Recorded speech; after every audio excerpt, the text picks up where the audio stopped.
I just bought us our digital rail cards on the Trainline app.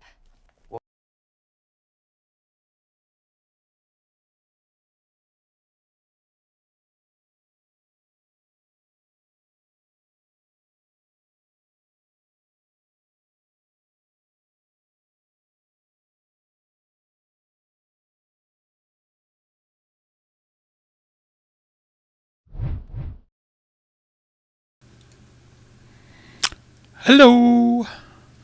Hello everybody, welcome back to the channel, nice to see you again. The intro that's being copied all over YouTube. How is everyone? Hopefully you can hear me and see me. Hopefully I'm not blowing your eardrums out as my graphic equalizer thingy-majiggery is telling me I'm doing, but hopefully you can see me and hear me. Let's get rid of that, let's do that, let's press another thing. Right, where did we get to? So, let me know if you can hear me and you can see me and all those good things. And welcome to the Friday night live stream. This is the Aquarium Adventures channel. We talk about fish sometimes. We talk about all kinds of things. We talk about random tangents. And who knows where we're going to get tonight. I was planning on doing a bracket fight where we could compare a bunch of fish against each other and decide which fish I'm going to keep in my subscriber tank, but we'll tell you more about that later. First of all, I'm going to assume that I can be heard loud and clear. Loud and clear, says Kaylee. Thank you very much, Kaylee. Let's go back and say hello to everyone. So, glasses are on my head. That's going to help. William Buckley, hello there. Aquarium Planet. Jake Damien, noodle sandwiches in with some very good advice. Please remember to subscribe and support the channel. It's free to do and makes a huge difference. It does indeed. Basically, if you see anything you can click it. Likes, shares, subscribes, joins. Just press all the buttons. Press all the buttons until you can't press any more buttons. I had a light bulb moment last night faffing around with my tank. I remembered my old tank that had a leak I was intending to fix was the exact size of glass I needed for a lid on my 250. Good job. I've just come up from the fish room. We had the Fishman Aquatics guys over during the week helping me fix some things, and one of the things we failed to do was to lift my big tank. I had a plan to move my big tank, the one with the broken bottom, move that down into the fish room. But Reese, who's bigger than I am, and I tried, and we couldn't even budge the broken tank. So, new plan, broken tank is staying where it is, and I'm going to fix it in situ. So I've been looking around at all my other tanks going, I wonder if that tank there has a pane of glass that would fit perfectly over the top of the broken glass, and I could just silicone it in place. Bob's your uncle. So we'll see, we might be thinking about that. Oh no, I've lost my bit of paper. Him, is that right? Hello. Have we not had an NGW? I'm sure I saw NGW in Hello from Doncaster at like 3 o'clock this afternoon or something like that. Sharpie's in, evening sir. Simon Whips missed the premiere. Oh god. The comedy gold of the premiere. I was a bit worried about that. I took a bit of a punt and thought I'd try an impression. And often when I think I'm being a comedy genius, I'm actually being an arse. So it's only going to be about 2% of my viewers will actually get the joke. Of those 2%, probably 50% will be really upset because they think the guy's some kind of god. Everyone else will just be really confused. So, I don't know. If you did watch the premiere, did you get the joke? Do you know what I was going for there? Was it just stupid? Was I terribly offensive? Who knows? Starfree didn't watch the premiere anyway. Oh well, I'll give up with those premiere things. They're obviously not worth the paper they're not written on. Let me move this over here so it kind of looks like I'm actually talking to the camera. Paul Buckley's in. William Buckley's in. That's strange. Are you two related? Good evening. Courtney's in. Courtney was one of the four actually, who came over and helped me during the week. We'll tell you about that in a little minute. Kaylee's here. Thanks for joining us, Kaylee. I'm in stitches at your new video, Graham. Almost choked on my sausages. Well, dirty jokes aside, I'm glad somebody got it. I thought you would get it. It was partly inspired by you guys coming over. So Reese, who came over, noticed the hat that I was wearing in that little skit said, "Oh look, Graham's got a Heiko hat," and ever since he said that, I've been thinking I need to use that in some kind of skit or sketch or something. So I hope it was appreciated. I'll try and explain it later if nobody actually gets it. It's always bad when you have to explain your jokes, but who knows. NJW, hi from Doncaster, hi from Sheffield. How are you? Hope you're well.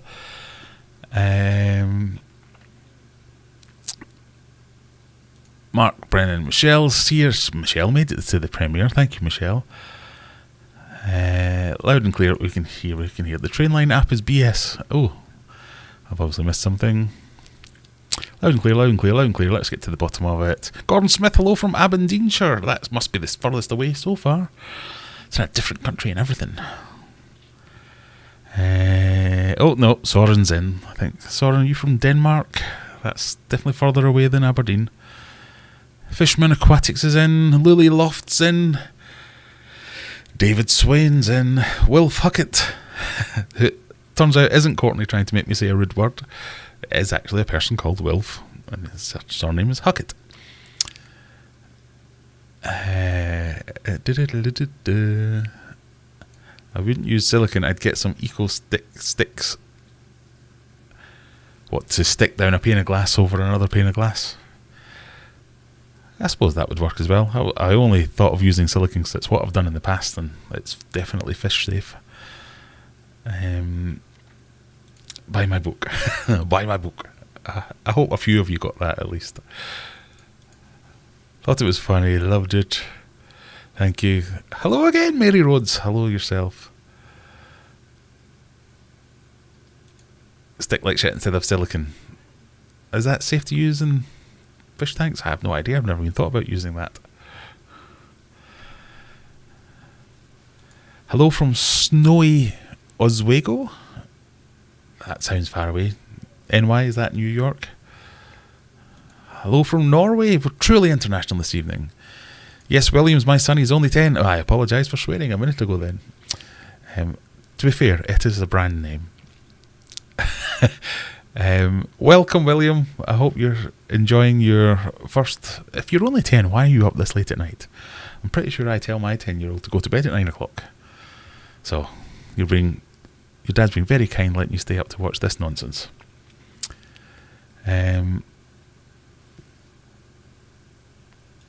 William sounds like a legend, he does, doesn't he? Right, I think we're all caught up now. If you're all ready, we can start this evening. Grab your beverage, snack of choice. We've gone for the big bottles of Heineken tonight. So, a little bit of a catch up. What have we been up to this week? What's everyone been doing? Gardening with Ben. Hello, Ben. How are you? Hello from Kellam. That's definitely not furthest away. I could probably hit you with a golf ball. Hello from the moon. Good effort. So, there you go. Fishman Aquatics. You might have seen from earlier videos. You might have seen my video earlier in the week where I did a bit of a fish room update where we got the guys from Fishman Aquatics came to help me out. So we had Reese, we had Callum, and we had Courtney, and we also had baby Ruby. 6-week-old baby did more work than I did that day. They all came over to help me sort out the bomb site that was my fish room, or the disaster zone that was my fish room. And I don't know if it came across in the video, because when I watched the video I went, it kind of looks like we've just moved that from there to there and that was it. But that took all day, and there was an amazing amount of humping about that was done. Humping tanks from one side of the room to the other, emptying tanks, pumping water one way, back in again, moving fish, upsetting fish. Humphrey was not a happy boy. But from someone who's actually been in there, it's absolutely fantastic. So I was down there tonight. I was putting in some extra... what's the word I'm looking for here? Electrics. There's the word. Sorry, I've just seen an outright lie. An outright lie. Best of 3, 2, 1.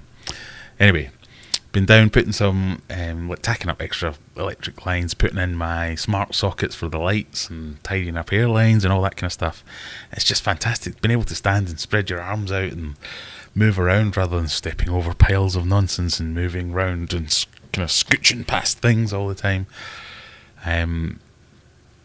So I've managed to level up the one that was a bit lopsided. So one of the racks was kind of on a slant because it was a garage.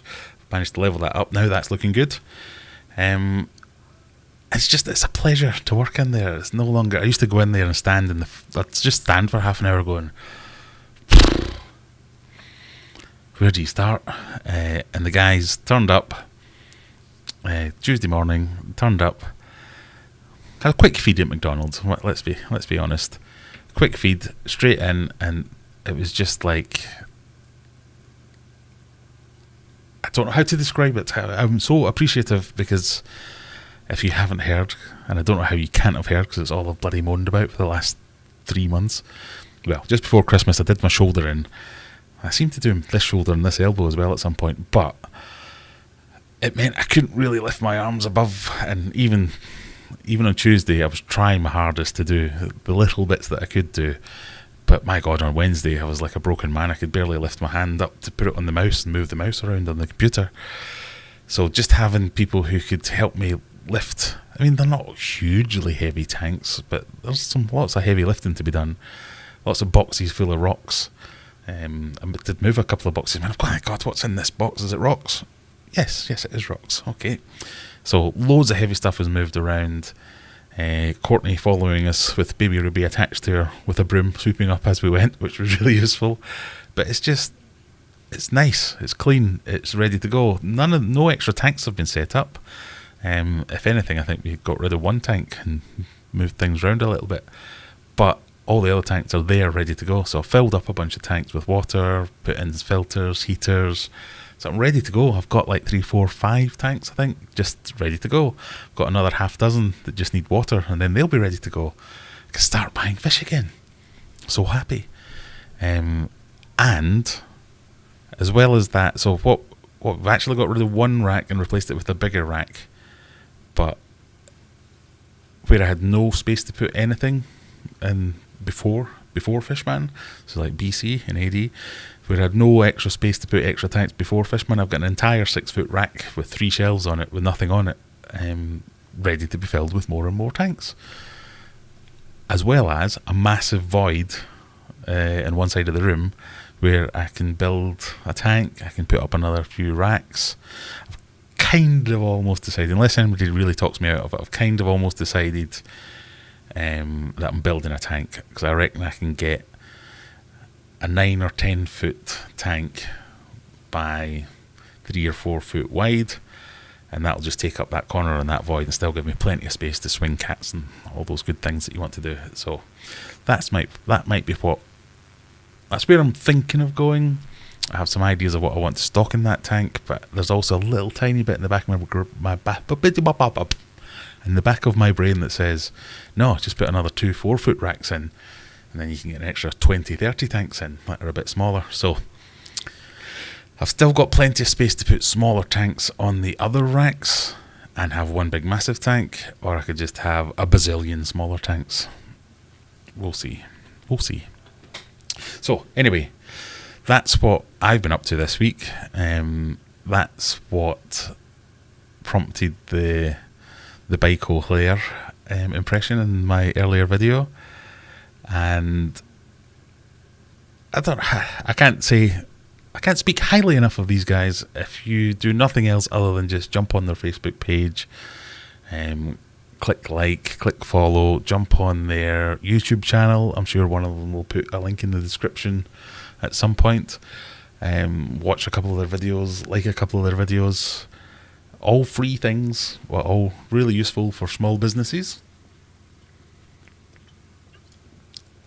I shall be paying a visit over to Fishman Aquatics soon to buy a load of these fish that I'm talking about to fill some of these tanks. And if you can get there, it's well worth the trip. They've got a lot of interesting stock at the moment. It's well worth, even just me telling you, it's well worth checking out their fish. It's well worth checking out their Facebook page anyway, because they've got a lot of really cool stock at the moment. Some of which I hope to buy. Anyway, right, let's get catching up.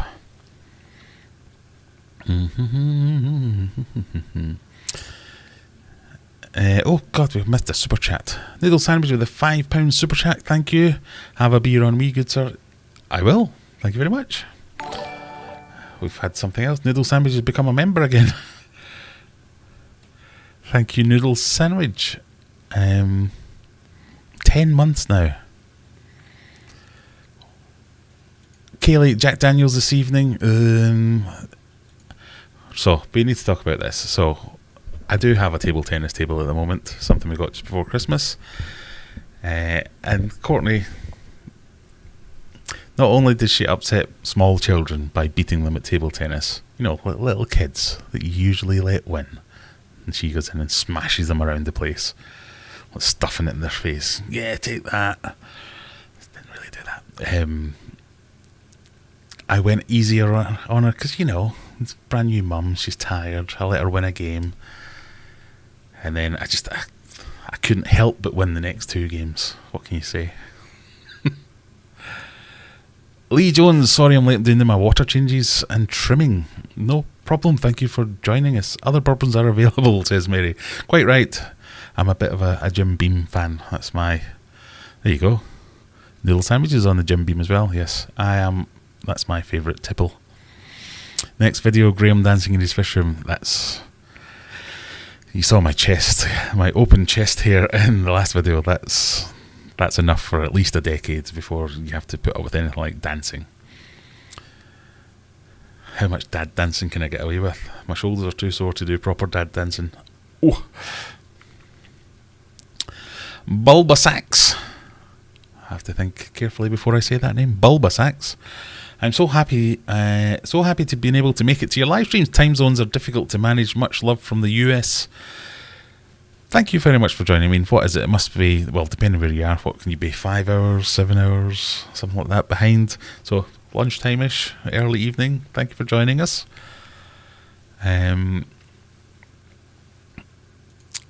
Probably Tennant's elbow from trying to beat Courtney. Not trying to beat. Unable to help beating Courtney, you know. Aquarium Planet, nice to see you. Oh, looks like we've got a question. We've got our first question. I've been meaning to ask, would you have any suggestions for my Discus breeding pair tank? My Discus are able to hatch the eggs to the wiggler stage, however, these wigglers will die within 2 to 3 days. Do they get to free swimming wiggler stage would be where I'd be asking the questions. What can happen is if they're still, so if you're using a breeding slate or a breeding cone, the parents it can take months, it can take dozens of tries before they get this right naturally without any assistance. But one of the problems I encountered was the parents would be really diligent looking after the eggs, and then as soon as the eggs turned into wigglers, they'd be like, oh, that looks a bit like food, and just polish them off. Eventually they will stop doing that, but you can get breeding cages to go around your breeding cone or your breeding slate, so it just keeps like half an inch away from the breeding cone so as they can't actually get to them to eat them. Then the next question is whether or not they survive being free swimming, but usually, I'm trying to think if I've ever seen it. I don't think I've ever seen a problem once they've got to be free swimming. There is a thing around the few week mark when there's like a die off if you don't keep on top of that, but that's something very different. So I would try a cage or patience. That's generally the best ways to do it. You did your shoulder in, I've not mentioned it. I know, I've been quiet about it. I'm such a stalwart. I don't like to mention these little trivial things that bother me. Oh. Become a member and get some cool emojis, and don't get them displayed down here because it doesn't do emojis yet, but it does in the proper chat.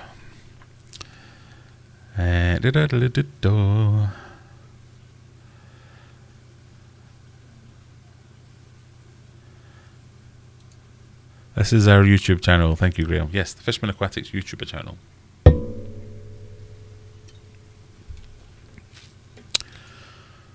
How many strain to start with discus breeding? I'm not sure what you're going for there. Oh, right, sorry. I've had half a beer. I've obviously lost the plot. I was thinking, how many strains to start with Discus breeding? I'm thinking, come on, Discus. That's not what you mean, obviously. How many strains to start with Discus breeding? I would say 1. Don't mix strains unless you know what you're doing, unless you're either really genned up on genetics and how that flows through, or you know a good combination. You're just going to end up with brown fish. If you start mixing strains, you can get into still fish is fish, but if you want really bright, vibrant, well-patterned fish, then you have to breed them very carefully. If you breed a pigeon blood with a turk, you're going to get, out of 100 fish, you'll get 98 brown, mucky fish and maybe 1 pigeon and 1 turk. So stick to 1 strain. I've been researching solar panels to offset the cost of all the electricity used running my tanks. So have I. I have solar panels on my house. I'm still trying to figure out how much they're paying me, or not, as the case may be. So I don't know where you are, but I do know where you are because I've sent you something recently. But for those who aren't in the UK, you can get on a feed-in tariff, which is the best one you can get, where in theory, the electricity company pays you for money that you send back to the grid, but I don't think many people actually end up sending power back to the grid. They just take the money from the power company. So that's the tariff that we're on. But because we've only just moved into this house, we're still trying to figure out what's going on with it, and it's only just been sorted out recently. And then it's winter, so it's a bit grey and dark, so we don't know what's going on. So we shall find out later in the year, whether or not that makes a big difference. But yeah, I think there's going to be a lot of fast-moving solutions, because here in the UK, certainly there's price hikes and all kinds of things like gas and power. In fact, everything's going to go up in price in the next few months. So it's going to be quite the time for the more ingenious people to work out some ways to save and offset some costs. So yeah, many people will be looking at me going, what, this guy's going to be burning thousands of watts of electricity at times like this? Yes, it's stupid, just don't do this. This is not the time to be setting up a fish room. Building materials are through the roof. Power, energy costs through the roof. Everything's through the roof. But you know, got to have a little bit of fun. I need a solar farm. Yeah, we live quite high up on a hill, so I've been thinking about looking into, get little private windmills, because it's quite windy here every now and again. So yeah, more solar panels, more efficient solar panels, or better drawing solar panels. Wind, might try and do some hydroelectrics or something like that. Get some pond going with some waterfalls. Yeah, I don't know. It's just depressing to think about, isn't it? So I'm trying not to do the same. I taught them how to be a good loser. Well, no, you did take my advice, so I was being mean to Courtney earlier. I did say, no, my kids don't go easy. I never let my kids win at anything. So I'm either the best dad in the world or the worst dad in the world. My dad never let me win at anything, so it just makes it all the sweeter when you eventually do win at something. I think I was something like 35 before I beat my dad at table tennis for the first time, and it was like, yeah! Totally overreacted. But he does have a certificate in table tennis, as he will tell anyone that asks. If you're here, Dad, hello. So yeah, I like to let my kids earn their victories rather than hand them their victories. Defreeze Aquariums, how are you doing, Rob? Nice to see you here. Don told me you've got some new fish. How are they doing? Well, if you'd bleeding turned up for the premiere. No, yes, I have got some new fish. I have just released a video before this video came out as a premiere.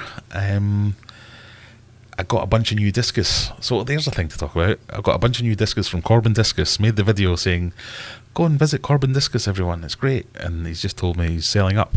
So Corbin Discus maybe no more soon.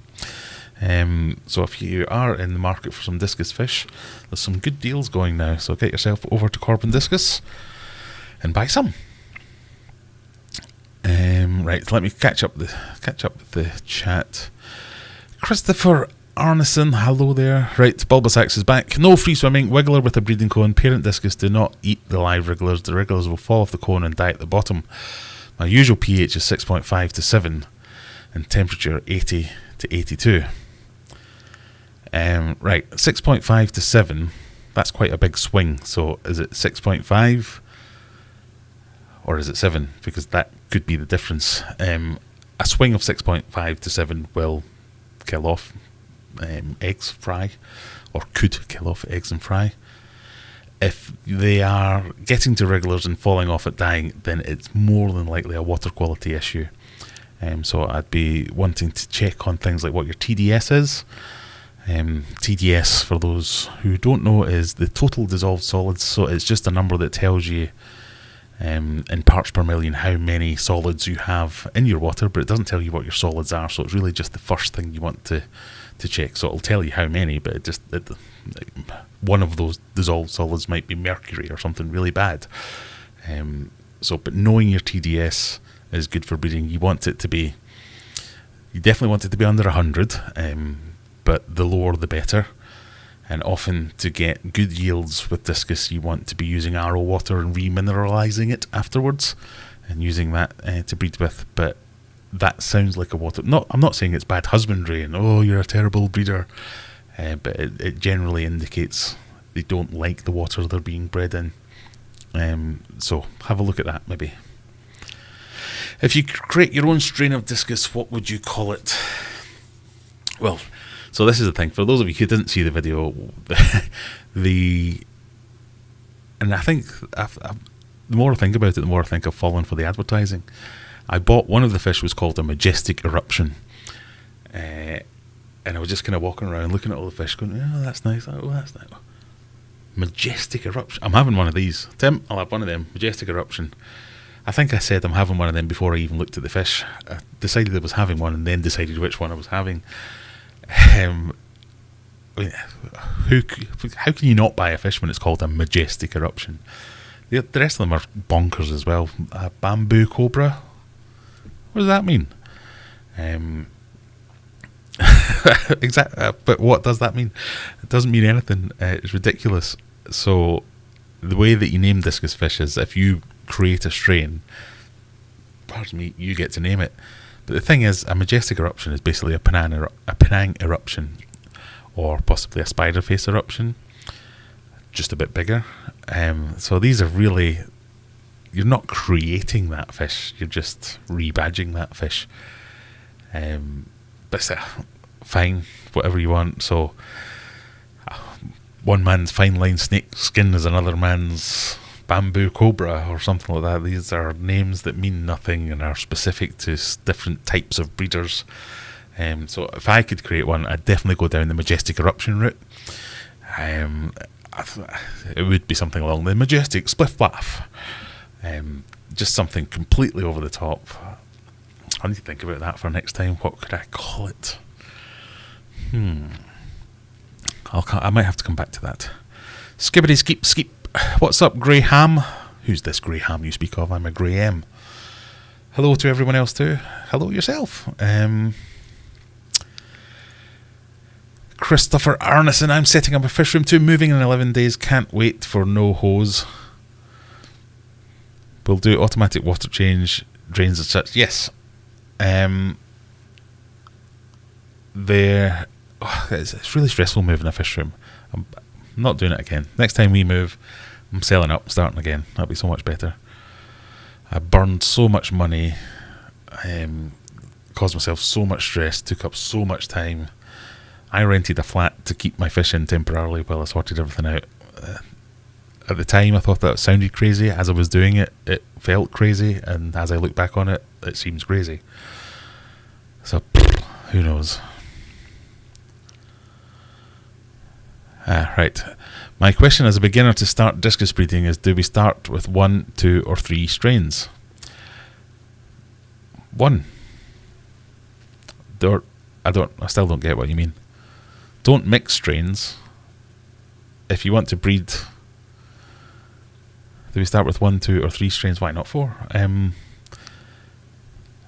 Oh, sorry, no Smith, have you... Someone else added her answer to that. Let me come back to that.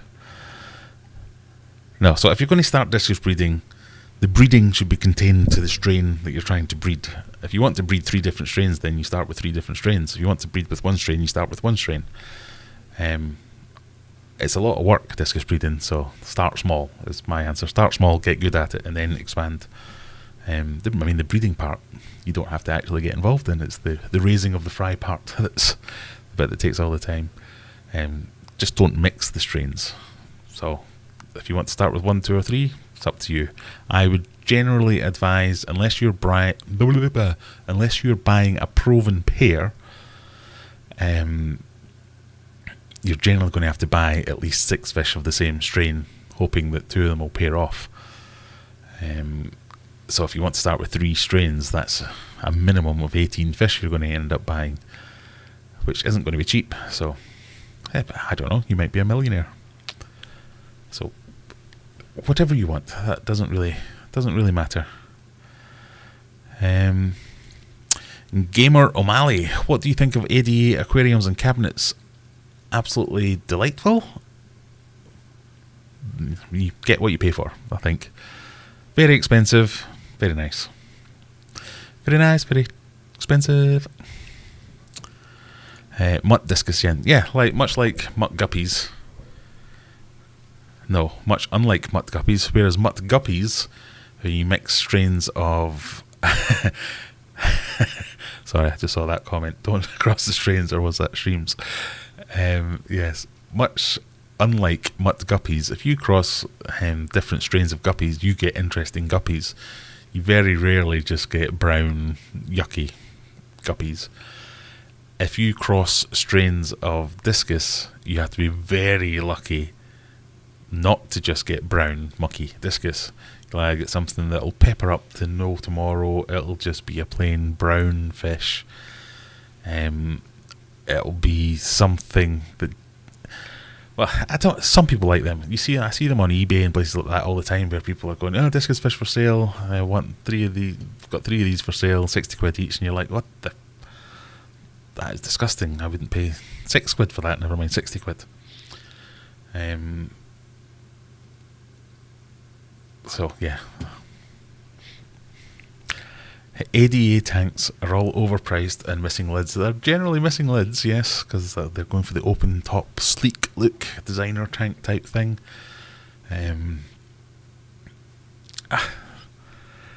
It's kind of like, if you need to get from A to B, do you buy a Fiesta or do you buy a Ferrari? They'll both get you there. One will cost you a lot more money. My project is try and grow some cocoa chili jerk marinade. Looks like a chocolate colour Scotch bonnet using the filth from my filter I clean out as fertiliser. That's one of the things us fish keepers are really good at, is fertilising plants. Especially if you have your own fish room and you do lots of water changes. I should be able to get my garden going in no time this year with all my dirty water. I'm sure ADA, OASE, as we decided it was called, and APS glass boxes are all made in the same factory in China. I know that to be true of certain brands, but I don't think it is true of all of them. At the end of the day, glass is glass, and you're paying for finish. You're paying for the name. So I don't... Oh, I don't know. If I came into some money, found some money down the back of the sofa, I might buy an ADA tank, I might buy an ADA filter or something like that. They are very nice, but I have no problem scouring Facebook Marketplace looking for second-hand tanks to stick in my fish room. That excites me just as much. Reminded me I need to feed my chilies. Right, I was doing something. I was trying to get somewhere. One of the things I wanted to talk about, so we'll take a small break now to do the admin of, if you're new here, welcome, first of all. Thanks for joining us. This is a channel where we discuss all manner of aquarium things, and more often than not, other things too. But if you wouldn't mind, if you click the subscribe button, which will be down there somewhere, if you want to, you can, well, you can send me an email apparently. I don't know why that's on the screen. But yeah, you can send me an email if you want. But you can also join our Discord server. And I'm going to show you our Discord server in a moment.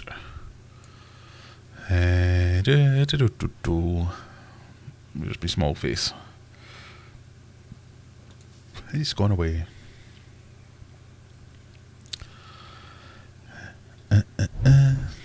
So you can join our Discord server. We've got all kinds of things to talk about on here. As you can see down this side, we've got various text channels. You can introduce yourself. Well, please introduce yourself. Tell us a little bit about yourself. But general is for just general stuff. But what I wanted to talk about was subscriber tank. So this was Courtney's idea. I have to give credit where credit's due. Oh, I'm all sniffly. This was Courtney's idea of why don't you put up a tank and let the subscribers fill it.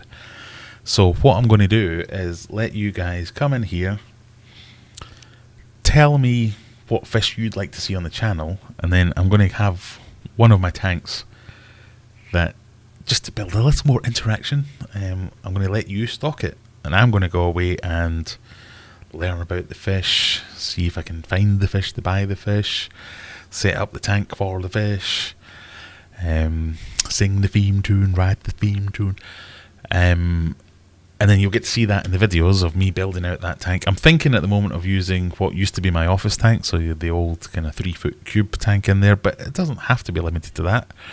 It could be any tank. I'm happy to go and source a new tank to keep something if that's what ends up winning. But I'm going to take all your suggestions for a couple of weeks. Don't know how long. I was going to try and do it tonight. Shall we try and do it? We've only got 9 suggestions so far, so we can try and do it tonight if you want to. Hi YouTube, hi Mum. Oh, you can't see it. Sorry, Simon.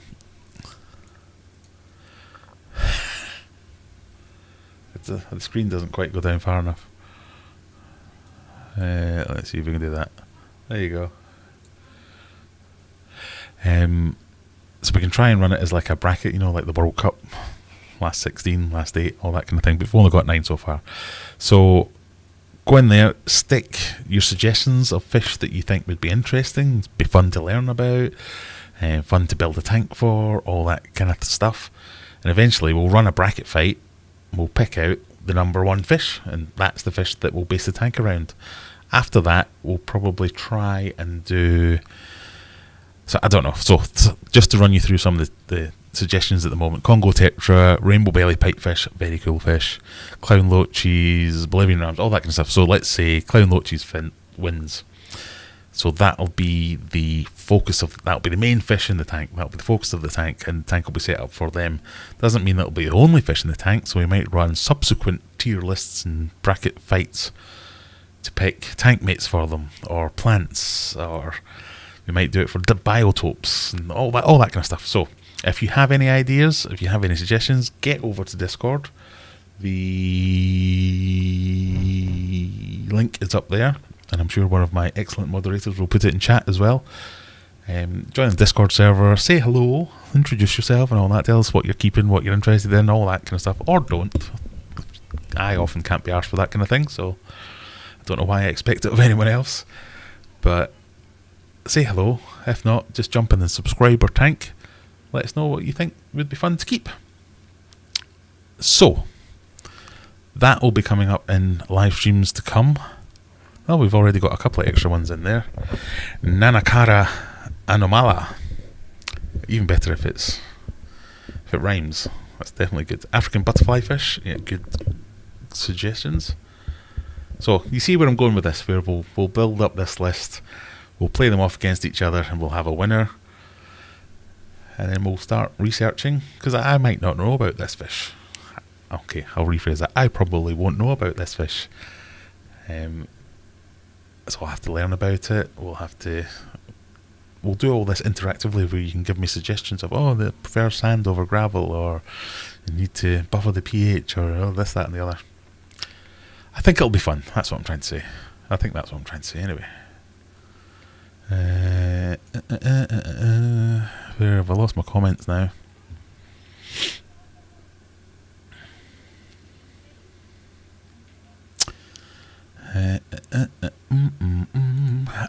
I've seen some LEDs completely same design and lamp, just different labels on. Yes, so quite often, I mean, you can do this yourself. Go on Alibaba or something like that. You can see all the generic brands that you can buy on Amazon for roughly the same price, all come from the same factory in China. And they just, depending on how big an order a company puts in, depends what price point they get, depends what they sell them for on Amazon. And if you get big enough, you get to put your own logo on it. It's as simple as that. Does your Discus eat bug flake as I'm going to order it? If they do eat bug flake, to the point where I have now run out of bug flake. So I'm waiting on my own order to come in next week. So if you, that might not even be in stock on the website.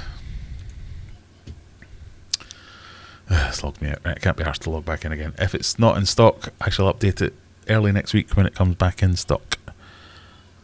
I've now lost everything. Hopefully I haven't lost the stream. No, we seem to still be here. But yes, they do eat the bug flake. The bug flake, the krill flake. My main food for my Discus I'm currently using is my... why do I always forget the name of this?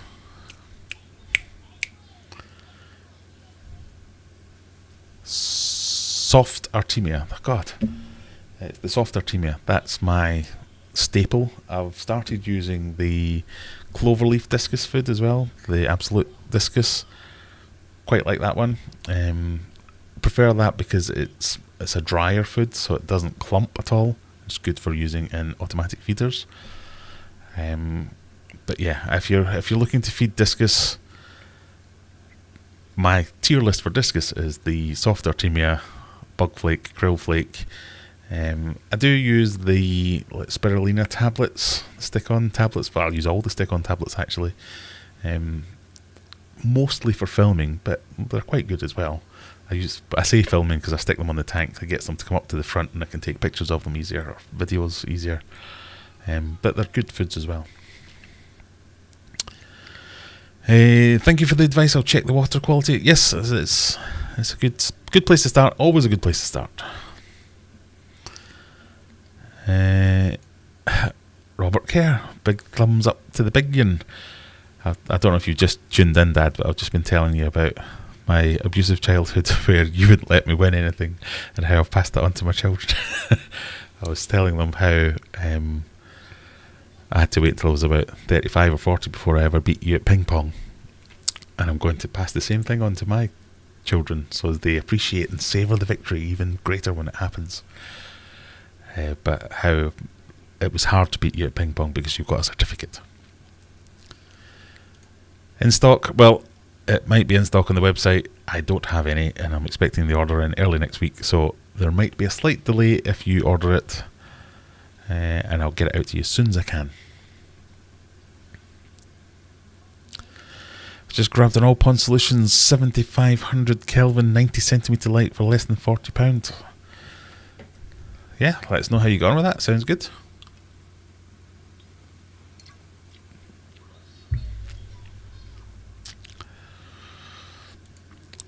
I don't know what that means. I assume that's some kind of scam. We'll get rid of you.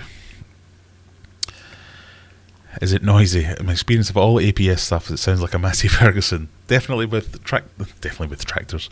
Definitely with filters, I found the APS stuff to be a little bit noisier than most. One of my favourite filters and least favourite filters are both APS filters. And they're actually guilty of doing exactly the same thing as we're talking about for sellers on Amazon. The All Pond Solutions filter, that's just a Sun filter, which is a Chinese brand that they buy and rebrand. Their lights, quite often like that. Their filters, quite often like that. A lot of their stuff. But there's nothing wrong with that. Some of it's good gear. But a lot of the All Pond Solution branded stuff is just obviously straight from China in a fancy box because they can buy it in large bulk. But that's no bad thing because some of it's very good stuff. Like I say, my favourite filter, I think it cost £12. Hang-on back filter. It's got quite a decent capacity, decent flow rate. Yeah, 12 quid, you can't go wrong for that. I've got several of them, having them running non-stop for years. They've not really skipped a beat, but they do go which is a bit annoying. And I quite often have to turn them off for filming because that's all you can hear. And they take a bit longer to prime themselves, but it's 12 quid, you can't go wrong with it.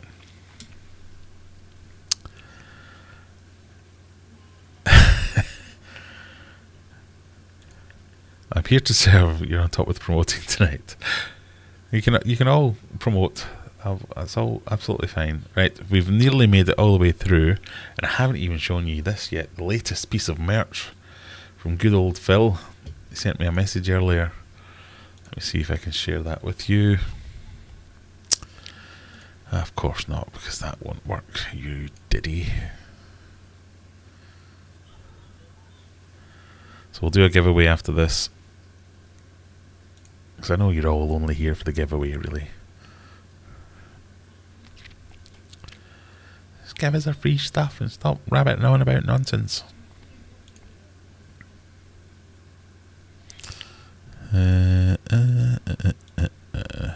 Oh no, I can't do that. I can't do that. Hang on. Just talk amongst yourselves for a while, guys. I'm a professional, I know what I'm doing.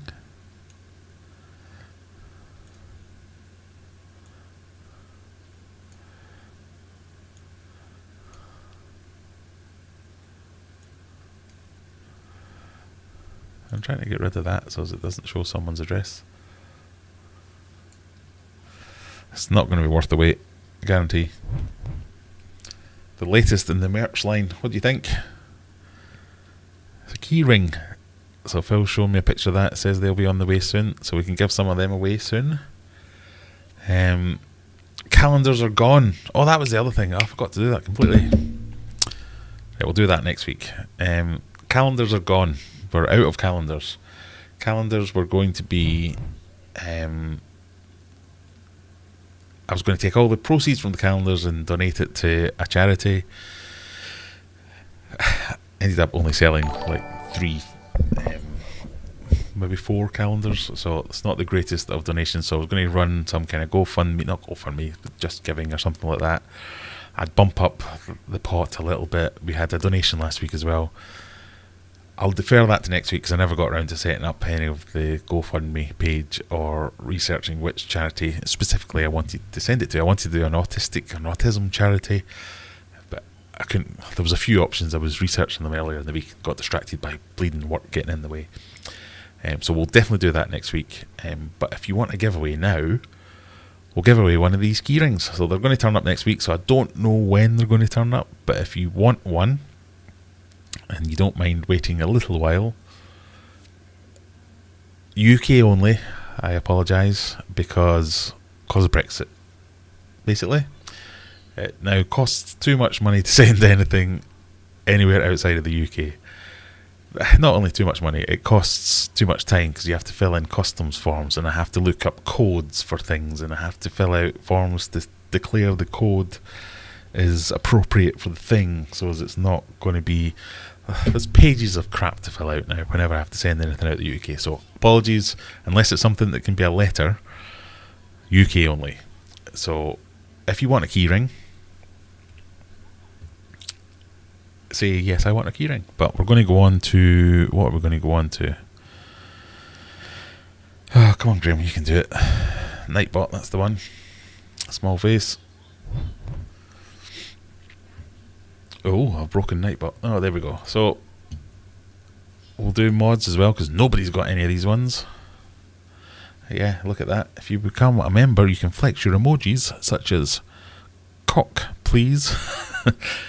Mods, regulars, everyone, active users, we're going to do a keyword, and it's going to be keyring. Keyring. If you want a keyring, we'll give a couple of them away. I'm assuming Phil's going to send me more than one.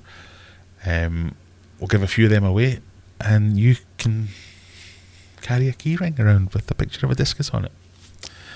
What do you think of that? Go! Keyring!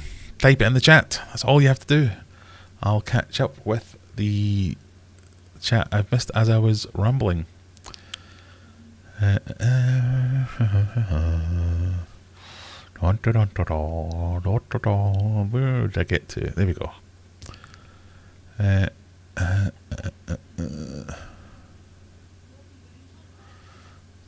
Take my money, please. I assume that's for the keyring. Who wouldn't want the keyring?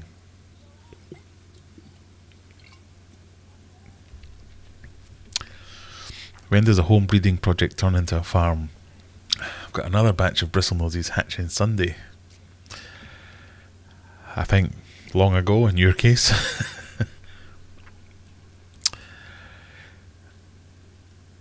I think Aquarium Adventures could do a food challenge, strange flavours, spicy, etc. Then wash it down with a beer review ending on a rant of the week. I could definitely do that. I do like a bit of spice. Well, I don't know if I should say that. I'm one of those people that keep saying, oh yeah, I like spicy food, and then if I get in, I've got a definite tolerance. I can eat things that... I'm seeing comments coming up as notifications from my video. Is that a Heiko Blair impression? I seem to not feel heat in food up until a certain level, and then as soon as I cross that threshold, it's like, I can't stand it. So that was probably quite funny if you saw that. Right, everyone's lots of keyrings. We've got 24 eligible users.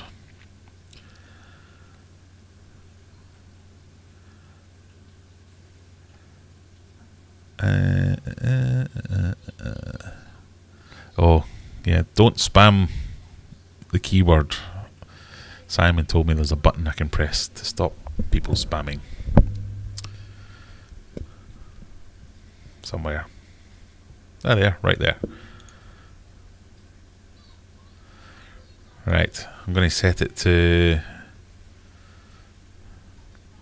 3 times right now. In future, I'll warn you in advance.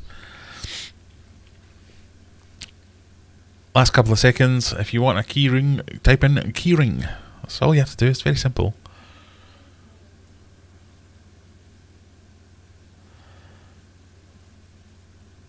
Right, I think that's long enough. Are we ready?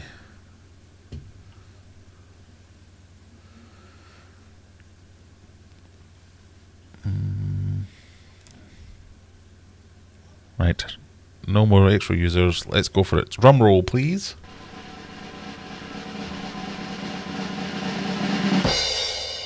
Paul Burke. It's not a fix just because I work with him. Paul Burke, you are the winner of the keyring. Now, I will make special dispensation for you. Normally, I insist everyone emails me to tell me their name and address, but you can just remind me on Monday. But congratulations, Paul. You have won a keyring. I bet you've never felt so happy. Is that a picture of Boris Johnson in your profile picture? I thought you didn't do politics. Congratulations, Paul. That didn't mean to press that button. Right, we're an hour in, just about. Let me quickly go and check.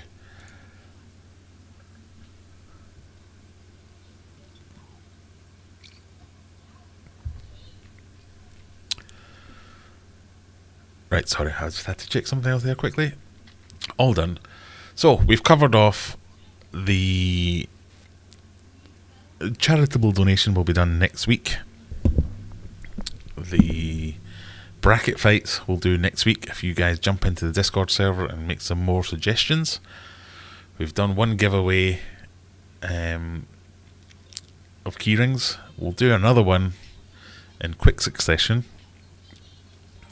But we're into the latter hour where I need the questions from you guys. What do you want to talk about? This is as much your Friday night as it is my Friday night. Let me know what you want to talk about. Have a think about these things while I set up another. Just to wind me up. Do giveaway number 2 of...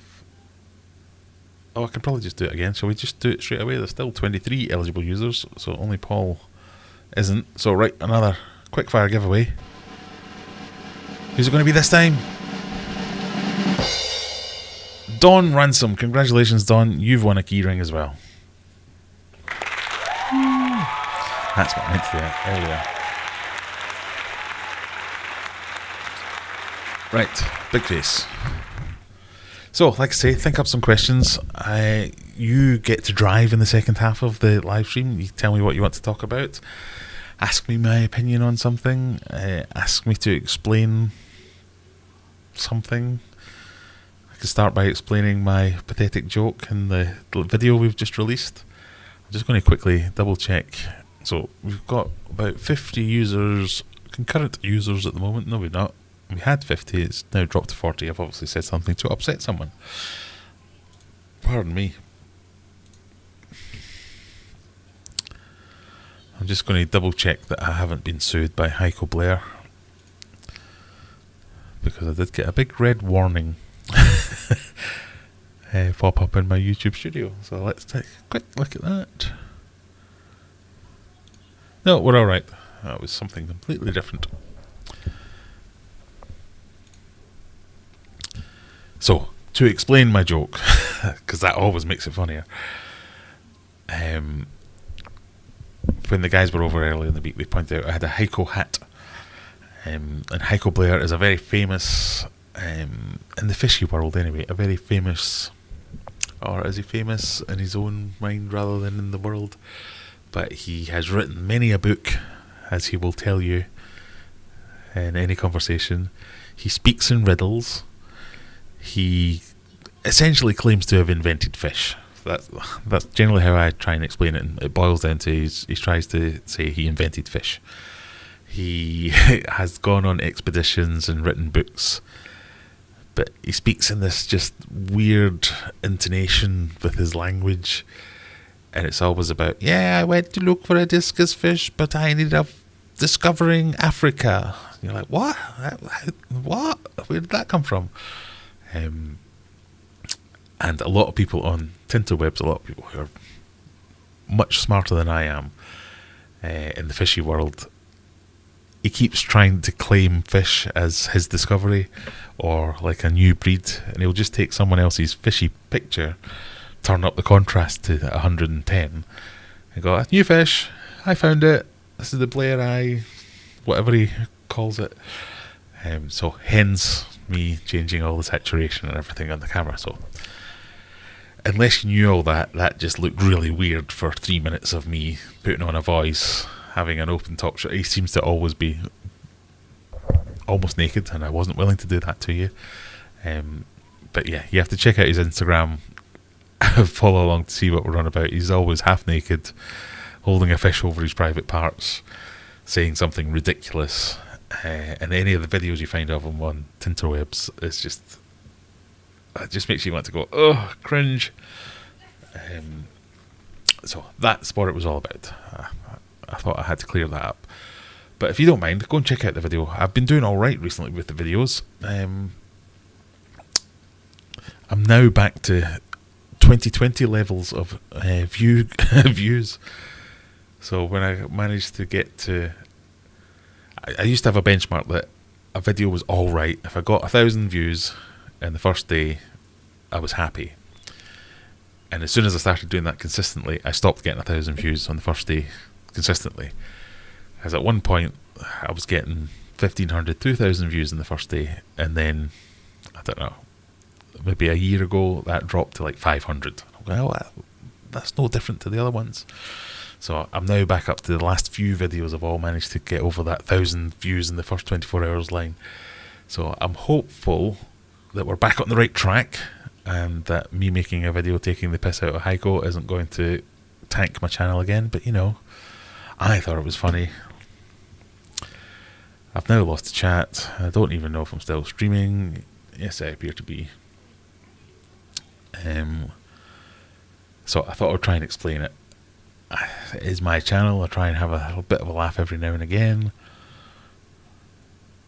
Hopefully it won't be too bad. Right. Found the chat again. Very good, very good. I've traded it for one decent statement of work. No chance. Don't do those. I'm all up to date on my statements of work anyway. I don't know what you're on about. Congratulations, Paul and Don. So yes, if you wouldn't mind emailing me at this address there, that's how I manage my competition giveaways. In 6 to 8 business days, I'll remember that I'm meant to be posting stuff, and I'll send you it. Or whenever they turn up, I'll send you something.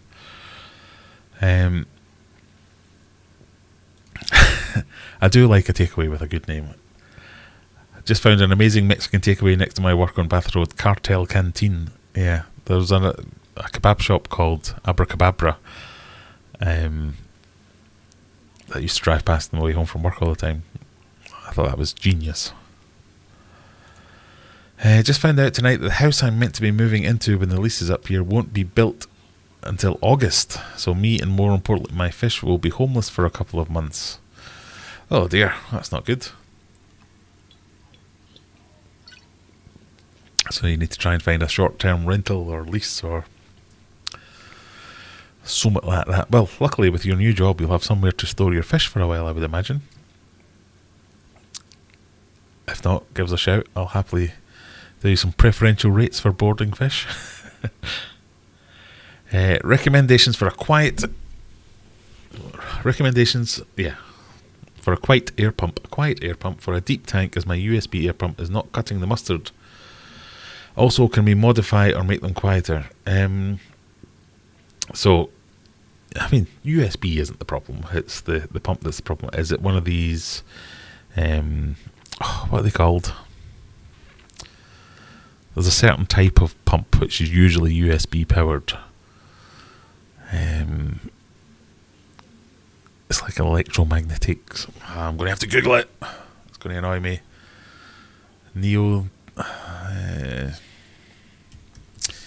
Big Clive on YouTube took one apart.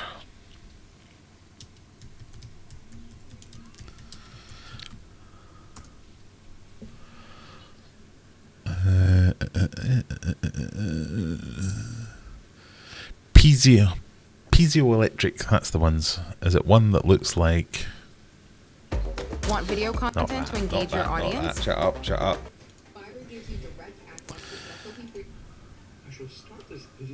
A piezoelectric air pump. They are brilliant because they're almost silent. But is it one that looks like this? Or this even? This kind of thing. I've got several of them branded by different brands like Interpet and things like that. They're great because they've got really low power draws, really stable outputs, but not very high outputs. So I've often found that if you need something to run an air pump and it's anything more than like kind of 18 inches deep, it's a bit like pathetic, and it just doesn't do it. So give that a miss. I made a video about a Nicrew air pump, which is also USB powered, but it's way more powerful. It's probably, pardon me, I could probably run 3 or 4 sponge filters at 2 feet deep. It's a fantastic filter. Again, almost silent. Doesn't work. It's not a piezoelectric one, but it is almost silent. It's very, very strong, very quiet. Runs on a battery as well, so you can use it as a battery backup. That would be my number one go-to recommendation for a pump for anything. So even if you're used to using the standard old diaphragm air pumps, they're like meh. This Nicrew one is. In fact, let's look it up, shall we? And I can put a link in the description. It's this one here. It's this one. See, I last purchased this item. It's great, yeah. So I can't recommend it enough. So let me grab you a link. If you buy it, I will get 3 pence, something like that. Where's my chat gone?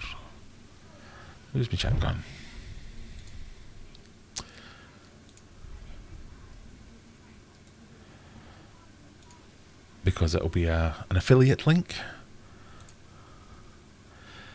But I would definitely recommend that one. I would also recommend listening to Nightbot. Subscribe to Aquarium Adventures.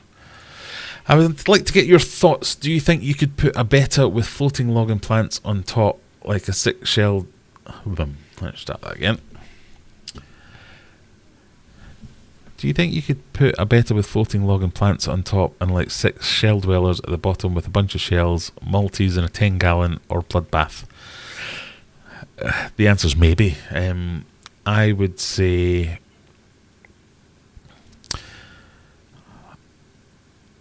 it's a strange combination, so it's not something I've ever thought about doing before. I'm not sure the water parameters would be a good match either, but I could be wrong on that. Ultimately, with bettas, it comes down to I've had betta fish that have been happy to live with shrimp and guppies and neon tetras and things like that, and they haven't said boo to a goose. I've had bettas that have been like, you come here, human, and I will take your finger off. They just have proper personality disorders. It really is down to the personality of the fish, and you can't really tell that before you buy the fish. So it's difficult to plan for that situation because you've already committed by that point. So I'd be erring on the side of no, but then again, nothing's impossible, I guess.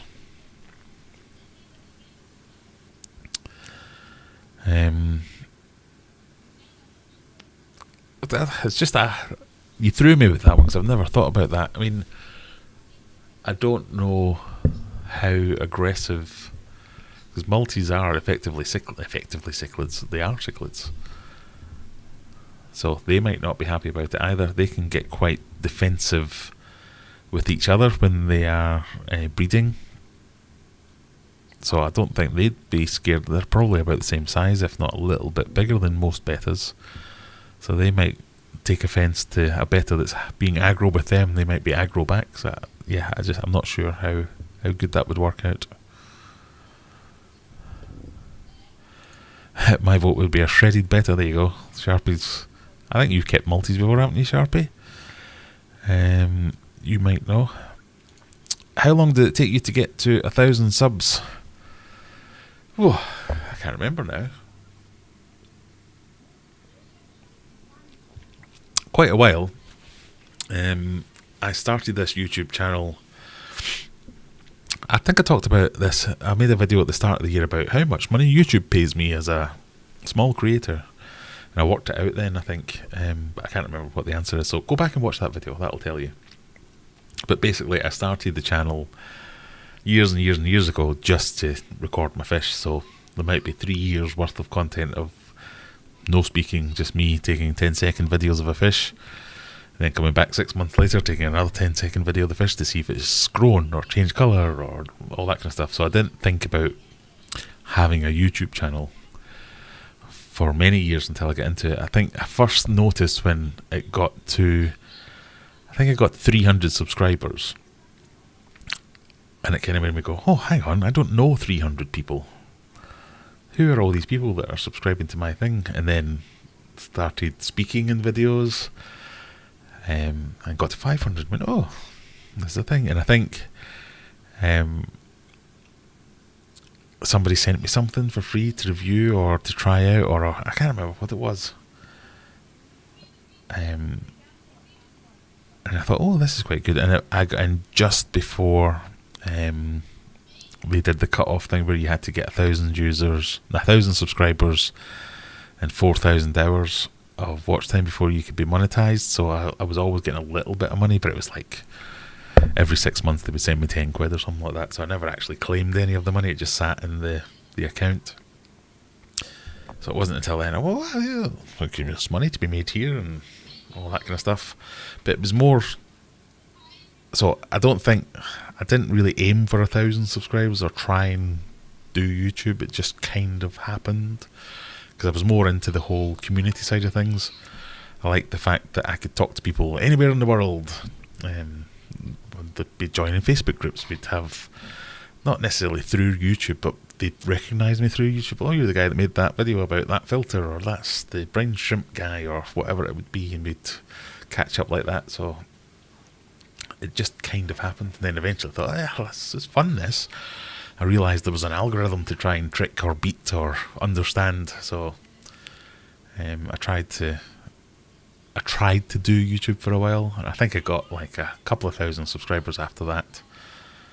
And then I just found I enjoyed making videos, so just kept going. So that's where we're at.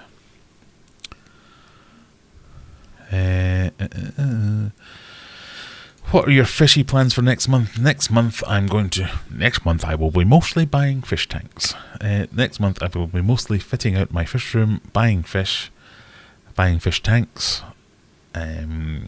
setting up the fish room properly. So everything's plugged in at the moment, everything has air, everything has power, but there's wires everywhere, so I've already started tidying up the wires. I'm just going to make it look a bit neater. I want to get my water, so I don't currently have a way to get water out of the fish room. I have options and I have plans, but I haven't actually decided which one to do. So option one is to use the existing soil pipes and pump it with a sump pump out of a water butt. And another option is to drill through the wall and drill out into the driveway. I don't know what happens after that, and then just roll it down the driveway. So I'm currently, that needs to be done. Auto water change. Airlines, I'm either going to run a central air system or just tidy up the airlines a little bit better. I'm going to mount things. I'm going to have things hanging, so hooks for my towels, hooks for my nets, hooks for my tools, so everything's a little bit more organised and I'm not constantly hunting for things. I'm going to unpack I've got about 40 boxes under the racks that I've got maybe wood, maybe tools, maybe substrate, maybe rocks, food, medications, and none of them are labelled. I keep taking this down. So I've got my fancy label maker. I just need to buy more stuff for it so I can go down and label everything, so I can find everything a little bit easier. So that'll be done. And I'm also going to dive into building Mega Tank and see how far we get along with that. So that's my plans for the next month.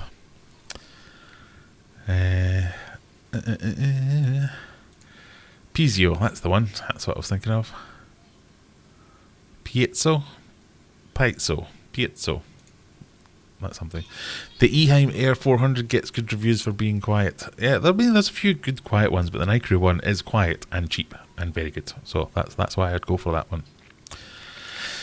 James Wilkinson, hello everyone, new subscriber. I've been keeping Discus for about 6 months, still learning loads about these fish every day. Well, I've been keeping them for about a decade, still learning more about them every day. Also, welcome, thank you for joining. Nice to see you here. If you've got any questions in particular about Discus, let me know. Any questions about anything, let me know. And other people will often be able to help you too. Raymond's getting his first Discus in June this year. Well, excellent. The more people getting Discus, the better. That's all I can say. I've recently shifted to a substrateless tank after watching a video on this channel. Oh my god, the maintenance is so much easier. It is. That is the big benefit of a bare bottom tank, as they say. But it's not the prettiest of tanks. So I always like to suggest you go bare bottom, but with plants in a tub or plants in a pot. So you get a little bit of the best of both worlds, but it's no getting away from it. It's much easier to clean a bare bottom tank. I think I saw a Mickey sneaking in there earlier. Good evening. Good evening, sir.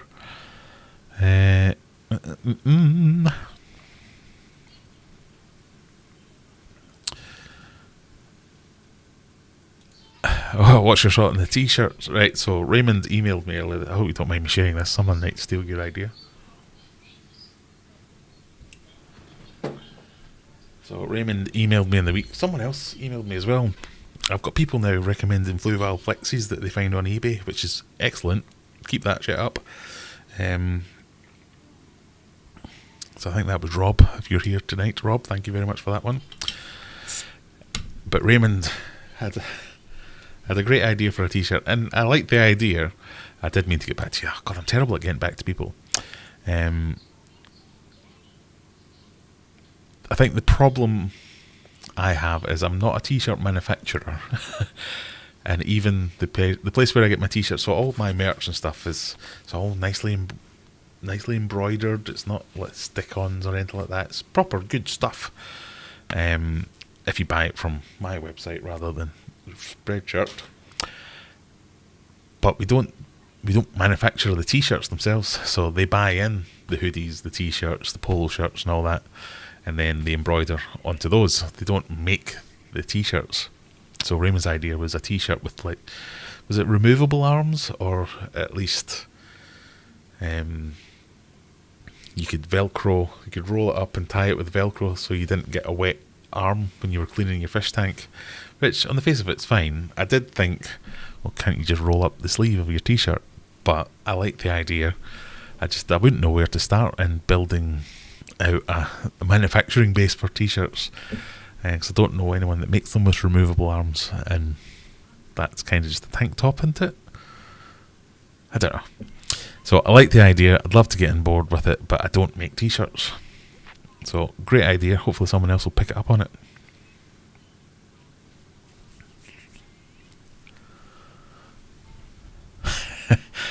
How do you feel about Chili Rasboras with shell dwellers?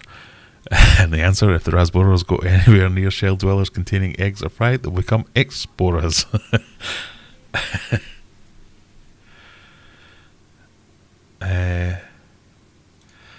In your new fishy room, would you consider doing a betta and shell dwellers? No, probably not.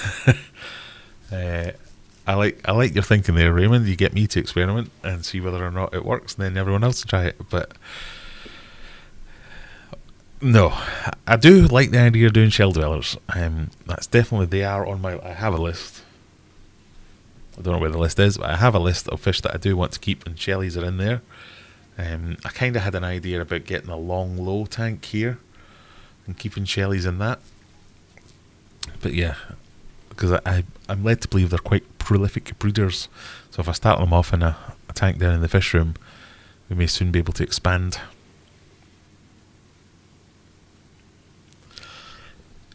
Pardon me.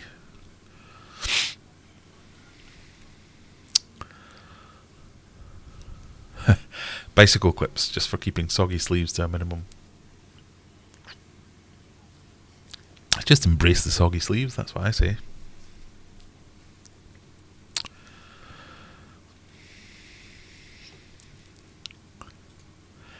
How many 40s you empty in one day? I don't know what that means.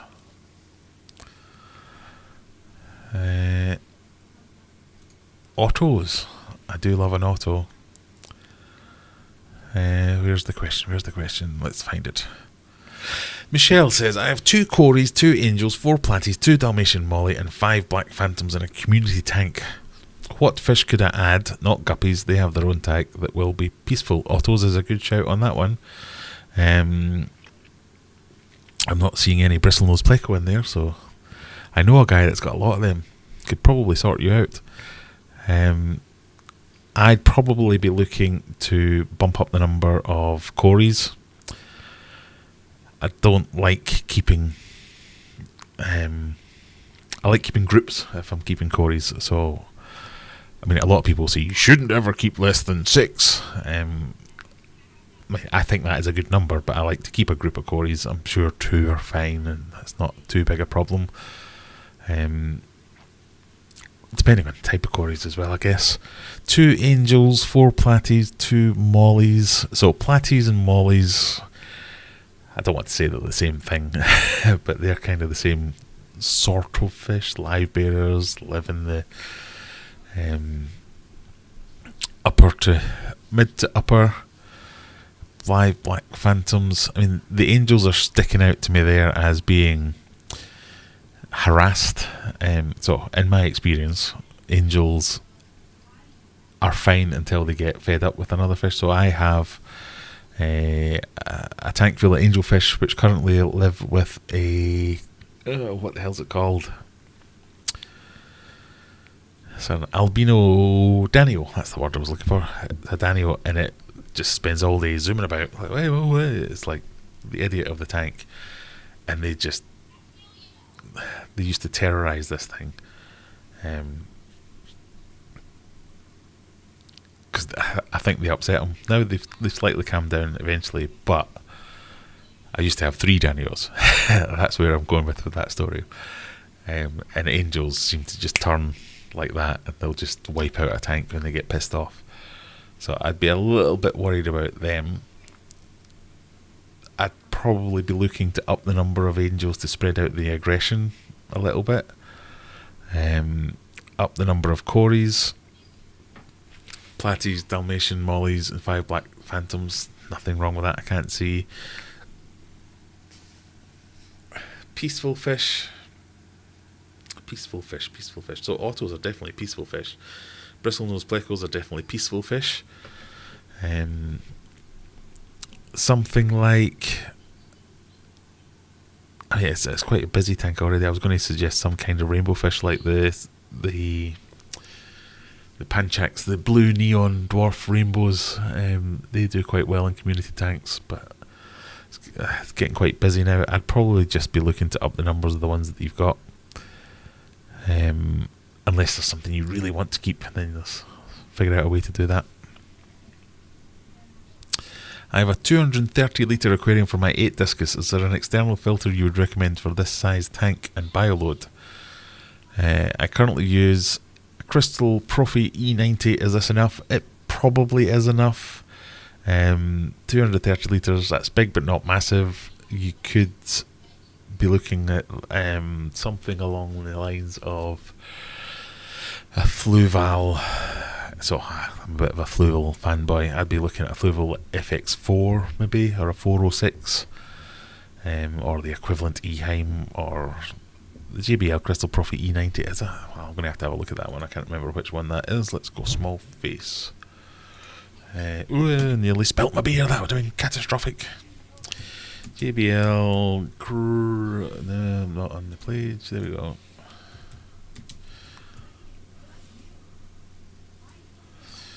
E90.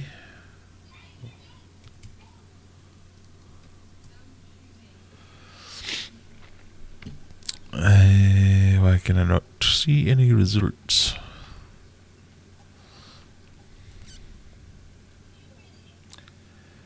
What is it called?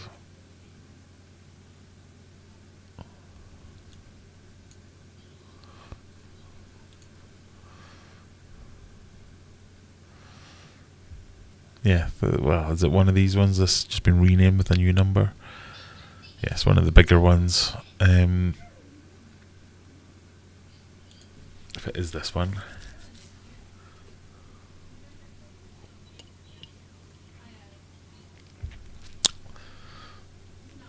If it is that one, that's probably fine. If you were to change it for the equivalent Fluval or Eheim or something like that, you're not going to gain that much more. Discus can be a messy fish though, so if you wanted to double up, I'd probably go down the lines of getting another one rather than a bigger one. You can run one at each end and things like that. But yeah, that seems like a good choice.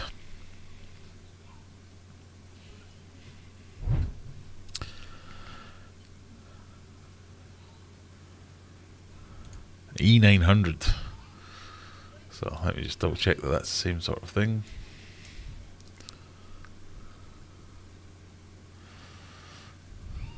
I think I was looking at a 902, wasn't I? Let's see, I imagine it's the same sort of thing. It'll be fine. Oh, there's a good shout. It's not how you spell it, but Kuhli Loaches, Kuhli, I think it is. Fantastic addition to any tank. Alex is in. Hey, thank you for joining us. String vest doubles as a net to get the fish out. Scott spotted a quarry fry. Congratulations. Project moving on. Pistos, for a community tank, I wouldn't normally recommend the Pistos, purely because they get a bit uppity and grumpy when they also chase things around. The angels chase and nip each other, but for some reason the water change calms them down. Well, like I say, angels are another one that are a bit like bettas. They have personalities. They'll do quite well until they snap and then kill everything. How long did your Calax tank last? I've got a 20 gallon and a 2x2 and get nervous. Did yours ever have problems or collapse? That's my Kallax tank. Never had any problems. I can understand why people get nervous, because Kallax is an IKEA unit. It is essentially a cardboard construction. So, but it's a very strong cardboard construction. The shelves are cardboard constructions, but the strength and the rigidity is in the composition of that. So as long as you keep an eye on the laminate that surrounds all that, you're fine. So if you were to bash it, expose some of that innards, and then let water get into it, yeah, it would probably start to collapse. But as long as you don't, you'll be fine. So how long have I had that now? Must be 2 years, 3 years. Never been a problem.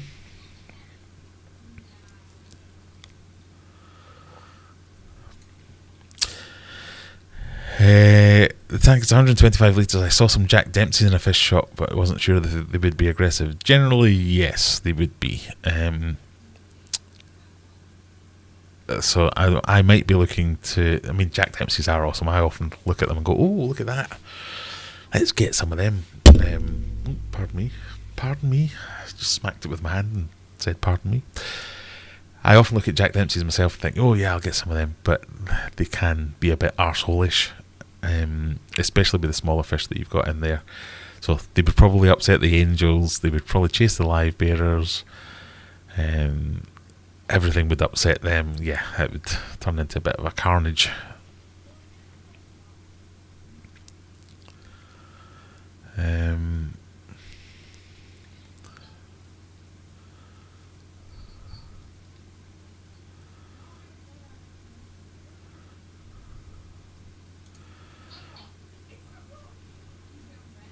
The Prepper Guru reviewed an F-Zone stainless steel canister filter. A Pepper Guru.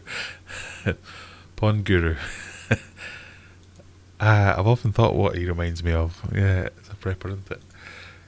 I did see a video of his where he was reviewing that. Well, I saw the thing. I didn't actually watch the video yet. I might have to check that out, 'cause I like the idea of stainless steel. Filters are useless. Now there's an opinion. But why not type it all in caps just to make sure? Filters are not useless. Filters are very useful. They do a number of things. If it's not... even if you ignore their biological filtration capacity, the mechanical filtration and water cleaning capabilities, as well as water movement capabilities of any and all filters almost, even sponge filters move water around, stop water stagnating, create currents, move things around, keeping your tank flora and fauna happier. So filters are definitely not useless.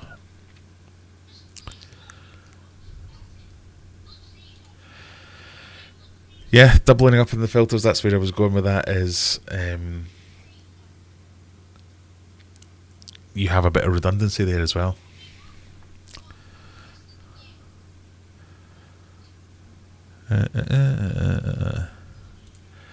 Would it be rude to ask when I should expect the shirt I won in a giveaway? It would not be rude. And I shall check right now. Phil did tell me he was sending some stuff out earlier this week. Let me find it.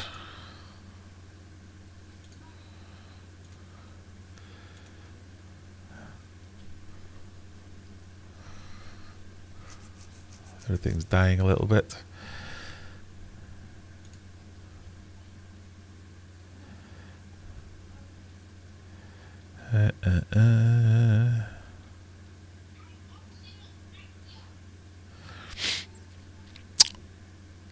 Yes, so you ordered a cock t-shirt, black, size medium, Alex Addy, and an address I will not read out.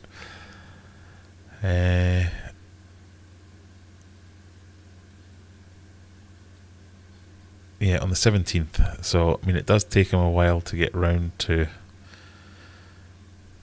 printing them, because he usually has to order in the thing and then do the embroidery on it, and then he packages them up and sends them out. He did say he was sending out a bunch of orders this week, so I would say pretty soon. And it's not rude to ask, because sometimes I just forget to put the order in. That's on me. Any breeding projects? Definitely. I don't know when I will be starting these breeding projects, but that is definitely a plan.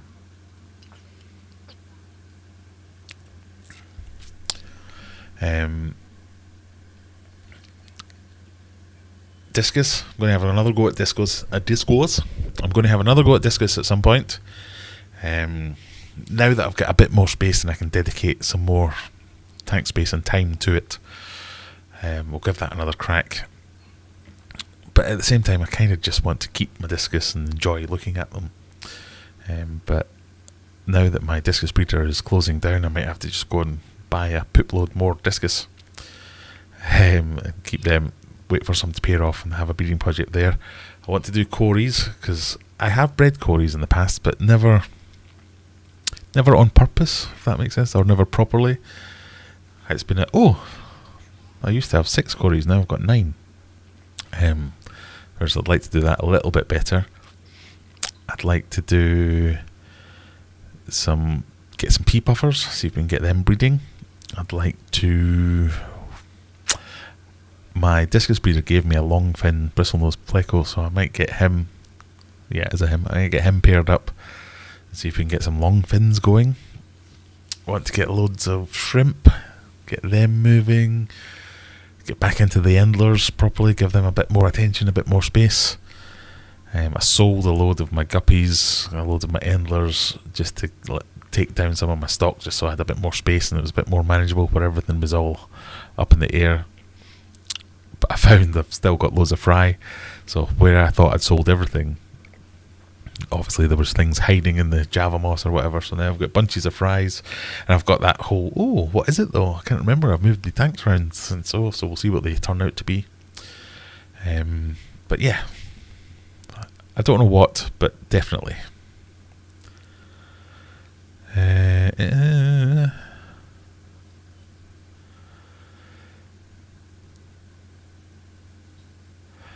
Owasi Biomaster are a great filter. I have 2 on my 400 litre Discus tank. They are. I quite fancy Thermomaster as well. I like the idea of them, where they have their the heater in the tank as well. You don't have to give me stick in the chat, but yeah, fine, it's okay. I've noticed when I do a water change, one of my Discus comes dark and lays on the ground, but eventually bounces back. It's quite unusual behaviour. It is quite unusual behaviour. Usually that can be a sign that there's something else going wrong with the fish. So if you have a weak fish, any change in parameters, any change in conditions can knock it out, essentially. So if you've got something that's struggling, it's putting all its effort just to hang in there and keep it shit together, and then you do a water change and it's like, no, that's too much. So I'd give it a little bit more attention, check it out, make sure it's pooping. That's a lovely way to describe the subject, but check out its poop. Make sure its poop is nice and solid and dark. Make sure it's eating properly. Look out for its head starting to get pinched. Look out for pitting in its head. So pitting and things like that are hole in the head. Poop that is clear, white, stringy, can signify internal parasites, as well as if it's segmented, that can be worms and it might need worming. Pinching of the head is when it's not managed, another sign of worms potentially, or not eating in general. There might be something else going on there, and if you're only noticing it doing that, this might be early enough to catch it and do something about it. I'm a big fan now of proactively worming Discus. If you'd asked me this 6 months ago or longer, I'd have been a big fan of not proactively worming and only worming when you see signs of worms. But if you can get in ahead of it, worming is quite a gentle thing. It's not going to impact them too much. So it might be worth just doing a course of worming for all your fish anyway, just to make sure. But yeah, have a look at the poop. That's always a good way to spend your day. Is there a Discord server for this community?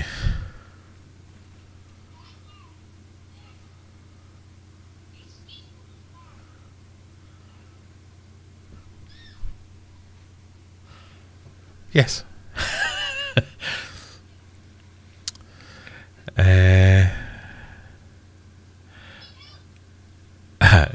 It's literally on the screen. Yes, it is. Sorry, I didn't mean to. I jest. Right. Shall we spin the wheel? I think everybody's got bored enough now and they're left. And it's only the true hardcore guys that are left. Kaylee, if you're still with us, wake up.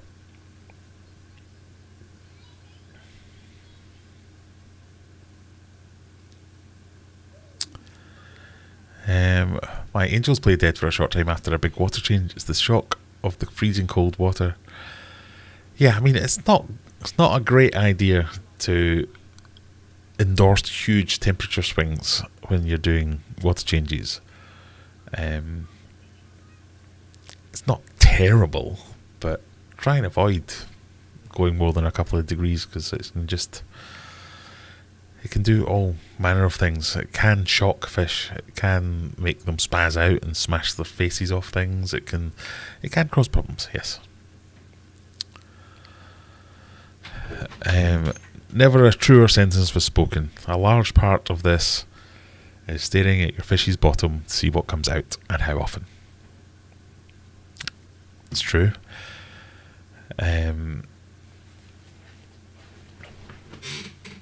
Pardon me. Can you suggest a good worming treatment? I'm assuming you mean a good worming treatment for Discus. I can. I used to always go for the Kusuri one, the one that's meant for koi. You get it on eBay and things like that. But how can I do that? I was a bit worried about the how genuine the stuff that I was getting, because I don't know whether or not they would just change the packaging every few months. But every time I ordered some, it would come in a different thing, and I'm going, oh, what is this? So more recently, only because I've been getting to know the guys at Cloverleaf, they've been sending me some Cloverleaf Discus wormer. Tried that. I can't see it being a problem. It's good stuff. It's cheap, easy to use. Go with that. Try some Cloverleaf stuff. Yeah, cheap, straightforward, does the job.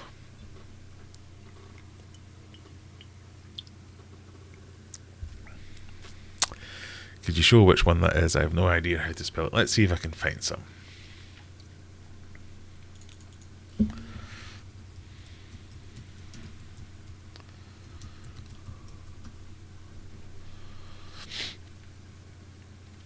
It's this stuff.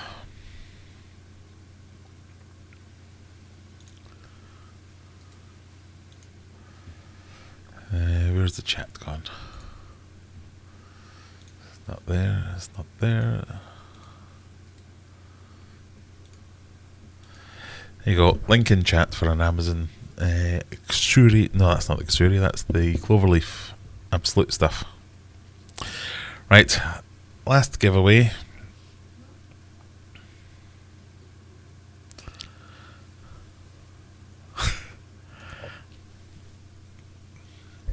I like the idea.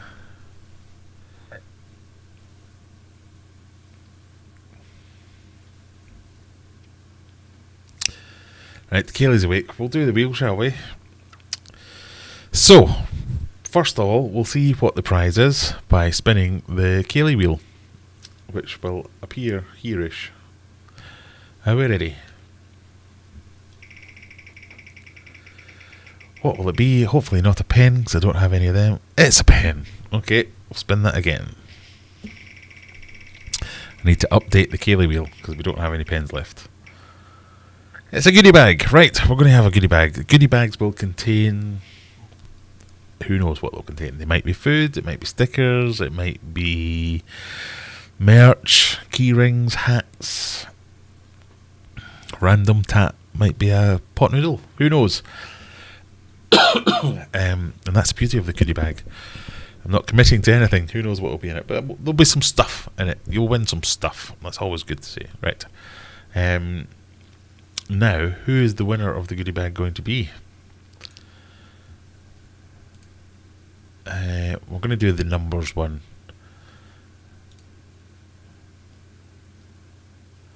You can't use anti-spam with numbers.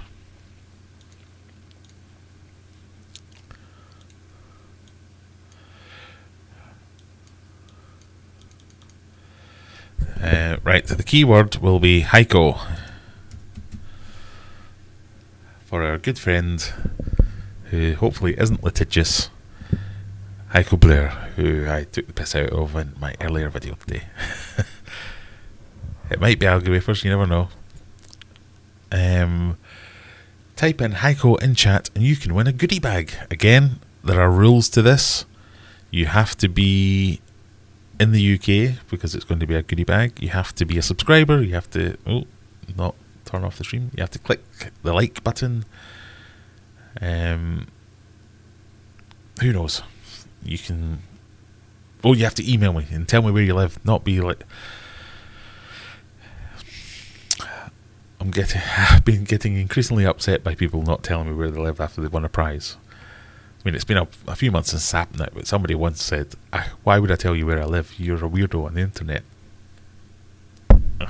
Don't then. I'm not going to send you my thing. So, anyway, type in Heiko in the chat. Just like that. Heiko. And you can win a goodie bag. Go!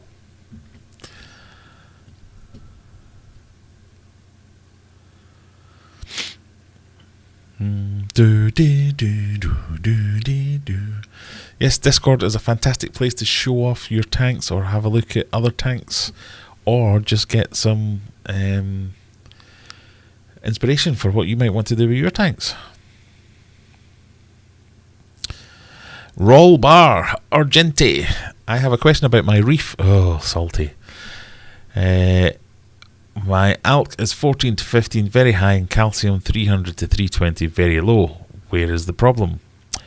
Probably in your salt mix, I would suggest. You've got to have a look at what's going in, what's coming out. Salty is not my expert area. I'd be looking at your mix. Have you done a water change recently? See if you can get that better. I don't know what else it could be. Have you tested everything else? Have you got anything else going on in there? You might have some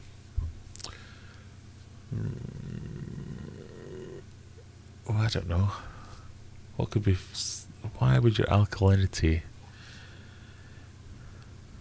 I'm going to go with a big fat I don't know, I'm afraid. I'm not a marine guy. I have kept marine in the past, but it's not really been my thing.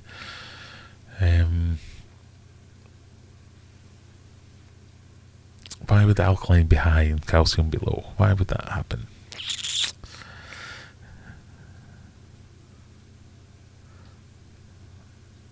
Yeah, I'd just be doing some water changes and checking the water you're putting in.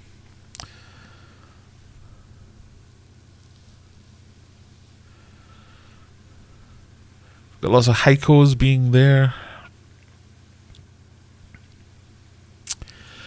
What's it like having a fish channel? Do you make money from it? I've been thinking of starting one. If you're thinking of starting one just for the money,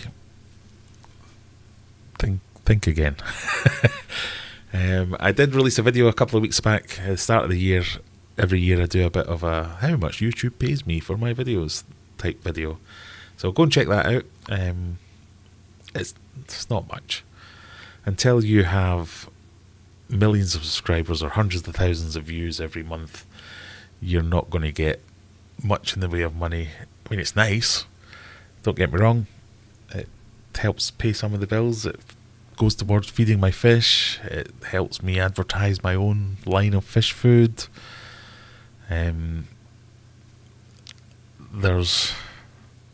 it's good. Unless you enjoy making YouTube videos, yeah, there are better ways to make money. Go and get a job at a fish shop. You'll probably get just as good.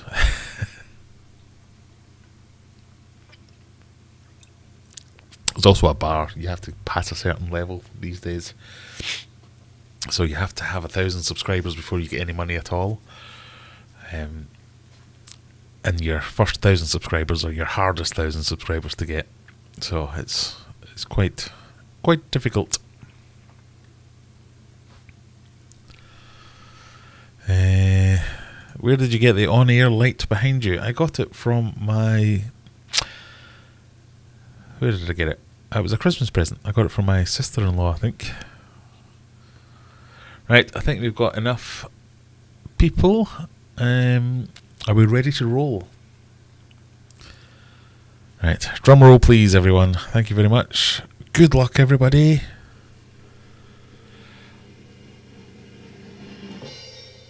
Alex has won the giveaway. Congratulations, Alex. You know the drill.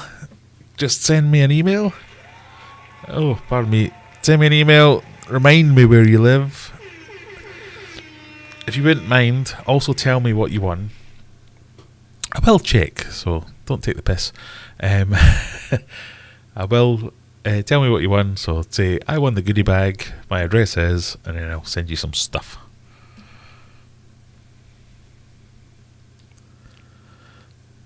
If that's all right. Yes, so a Sharpie's saying there, you need 1,000 subscribers. Oh, yes, and there's another requirement. You need 4,000 hours of watch time in the 12-month period to even get monetized. So it does take a while to sort out. But I was going to say, well, how can I put this? Unless you like making videos, it can be very disheartening. The more popular you get, or the more subscribers you get, the bigger your community. So I'm trying to grow the community more now these days. That's why I'm trying to get into the Discord server and trying to point you all there. Let's go back to Big Face. I'm trying to get you all to join here and build a community, because there's a lot of toxic people out there. Facebook groups are just horrible places these days. So I like to use my YouTube channel to build that community. YouTube gives me money every month. Every now and again, some people send me some things to try out and all that kind of stuff. I enjoy making videos. I like fanning about with cameras and microphones and techie stuff. I'm a geek anyway. I'm a techie guy. I like trying to game the system and figure out what's going on there. So all those things are conducive to this being quite a good hobby. It also documents my hobby.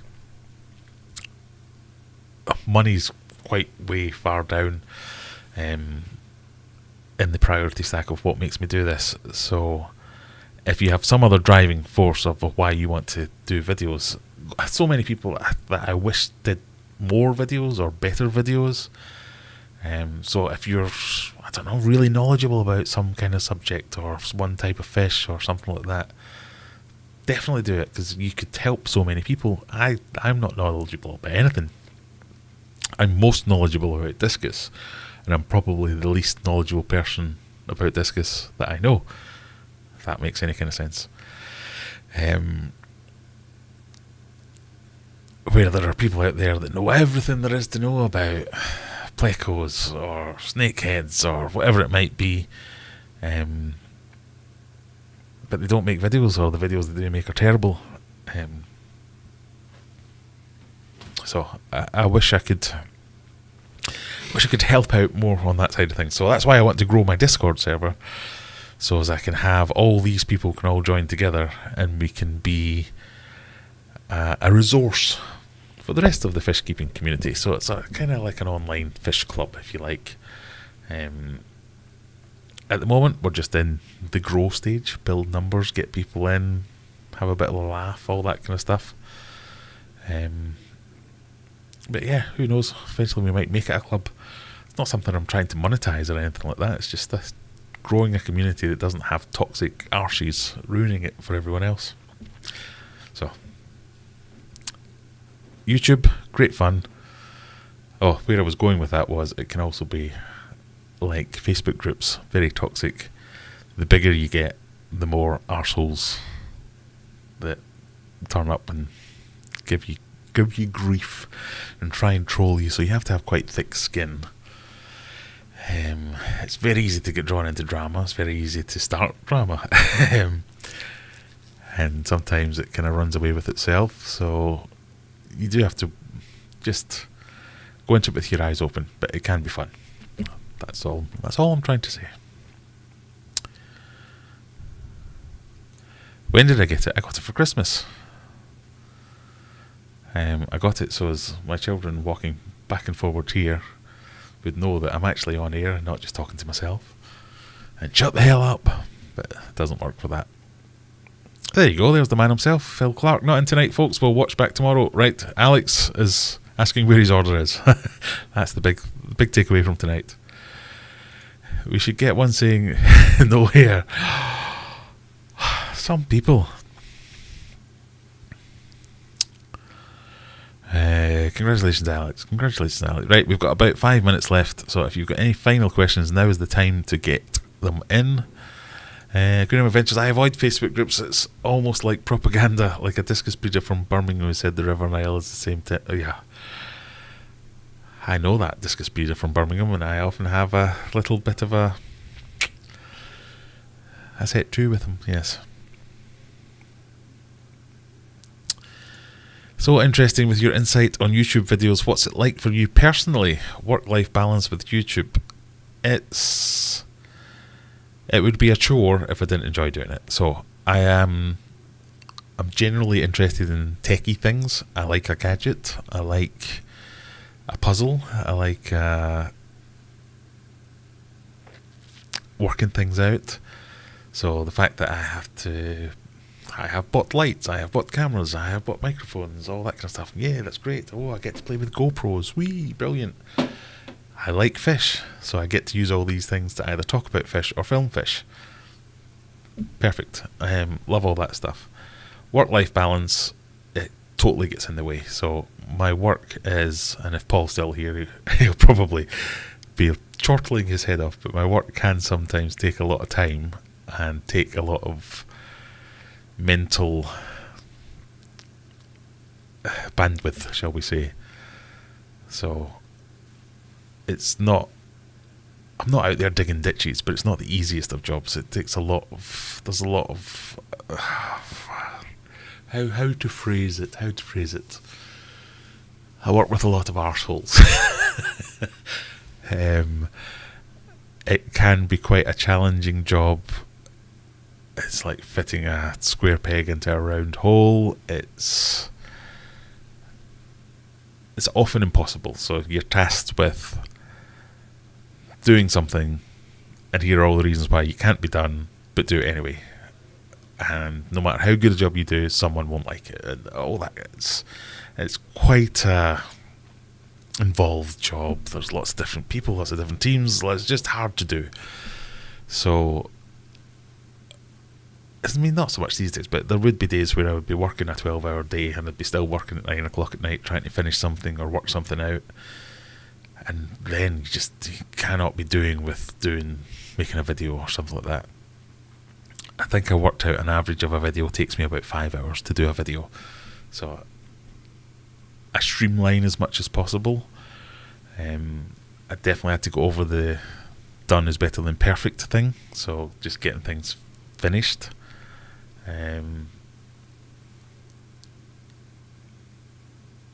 But it does take time, so you have to shoot the video. So my work stream is plan a video. So I have a book full of ideas of these are videos that I might make. So I'll plan a video out. I'll generally be thinking about that over a couple of days, where something will be rattling around my head, and I might make some notes. Normally don't. And then I'll get round to shooting it. And shooting it will be the thing, like, so this video here was, I'm going to make a bit of a skit about Heiko Blair. I'm going to introduce my new fish, and that was the gist of it. I got new fish. Here's a bit of a joke. So I knew I had to have me in costume. I knew I had to do some work in editing to change the saturation and all that kind of stuff. I knew I had to do a bit of serious stuff and say, these are the actual fish. Aren't the names crazy? Identify which of the names are. All that takes time. So in the editing in this one took way longer than the shooting did, because the shooting was just, there's 5 minutes of Discus footage that I can cut up. There's me talking to camera. There's me talking to camera as Heiko. Then we go up and we do the editing. So the shooting took less than an hour, but the editing took maybe 3 hours to do all those little bits. As well as you have to make a thumbnail, you have to upload it. These all take time. And I can't, as much as I have a joke with my friends at work that, oh yeah, I'm making a video or I'm editing a video as I'm on this call, I can't afford to not give the brain power to the job that actually pays me to go and do the work. So I have to do all this of an evening or at lunchtime, so I can't spend a long time doing it. And then there's the elephant in the room is I have 3 kids and a wife. They have to come first. So it's family, actual job, YouTube, and then whatever time we get left is for sleep. But I enjoy the family. I hate the work. I love the YouTube. 2 out of 3 ain't bad. Shout out to all the mods and all the admins. Very much so. Thank you very much. I was watching an old video of yours where someone in the comments complained about the time-lapse music. Yeah. And you'll spend 6 hours doing a video and someone will say, I hate your face. Well, it is my face. I can't do anything about that. Or, God, that music was too loud. Followed by another comment saying, can't hear the music. Turn it up. So you have to tune out a load of stuff. The most annoying thing is when you've shown a video of you. So I used to say this thing was, almost all my videos are me describing a thing, or what was it? Showing a thing, or talking about a thing, doing a thing, showing the thing. So it would be having an idea, implementing it, and then talking about what went right and what went wrong. So things like, here's me building all my racks. So you'll make a video of, this is the rack, I bought it from Big Doug. I think they're the strongest ones you can get. They're very well priced. They're easy slot together construction. My arse. And then I will go and I'll build them. And then I'll say that's them built. Then I'll talk about what went wrong. Well, it turned out they were a bit harder to build than I was expecting. Or they're great, I can store so many tanks on here and all that kind of stuff. And then you put the video out. So you do all the editing, all the B-roll, make the thumbnail, do the SEO, put the video out. The first comment would be, why didn't you build racks out of wood? Why didn't you? So you have to expect that people are just going to be annoying about things. It's all down to how many videos you produce and how much time you put into them. Graham does techie edity stuff. I just hit record and talk. I also hit record and talk quite often. But he's right, it is down to how much you put into it. And don't be put off. If you want to do it, just do it. Don't worry about lights, cameras, microphones. Get your phone. Just get your actual normal phone. Make some videos. If you can make a video and make it good on a phone, then buying the right camera or the lights, the microphones, all the equipment will make it so much better. But you can do more than enough with just your phone. So you don't need all this crap to get started. I just do all that because I like it.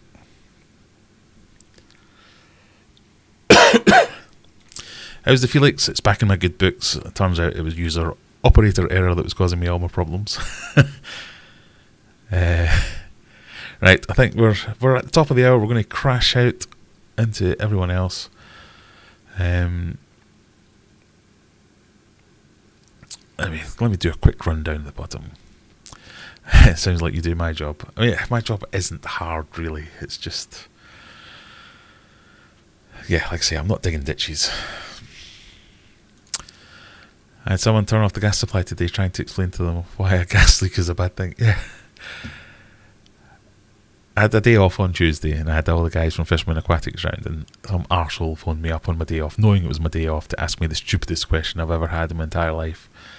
And I find myself biting their heads off, and it makes me turn into a dick, and I think, oh god, no, that's turning me into a horrible person. Work sucks. As Kool-Aid says, work sucks.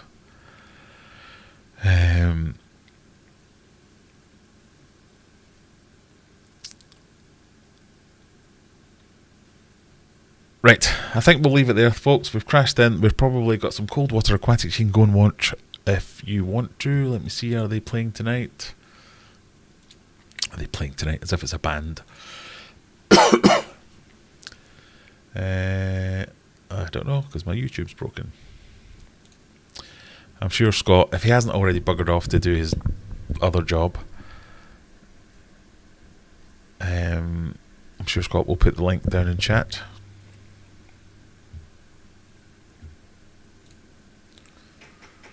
Ooh. There you go. I'll even do it. If you could, there you go, Scott's done it. If you could pop over, say hello, tell them I sent you. Again, trying to promote the community thing. He's got some cool fish, some cool tanks, all that kind of stuff. If that's not your thing, Discord. Come and say hello to us on Discord. I will be there after I've gone for a pee. And with that, I'll say good evening. Bye.